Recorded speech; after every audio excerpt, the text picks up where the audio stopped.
O'rtoqlar bitta narsani tushuntiraman. Traderlar bu narsani tushunish kerak. Ahamiyat beringlar. Global bozorlarimizda nima ko'ryapsizlar? Faqat bozorlardagi qulashlarni ko'ryapsizlar. Ya'ni bizada nima bo'lyapti? Kriptovalyuta qulayapti, aksiya bozorlari qulayapti, indeks bozorlari qulayapti va biz asosiy, ya'ni forex bozorida shug'ullanadiganlarimiz tillamiz qulayapti. Va orada nima bo'ldi? Neft ham narxini tashayapti.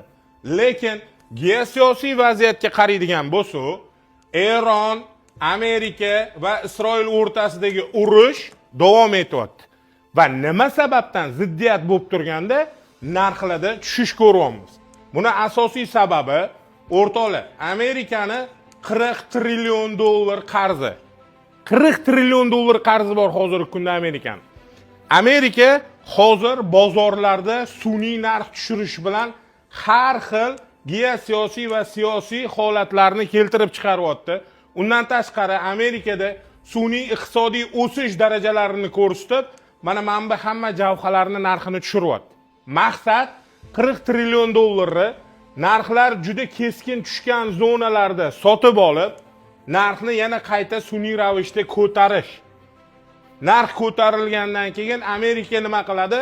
Bu yerda sotib olgan narsalarni bu yerda sotib, o'zini 40 trillion dollar qarzidan ma'lum bir miqdorini qoplaydi.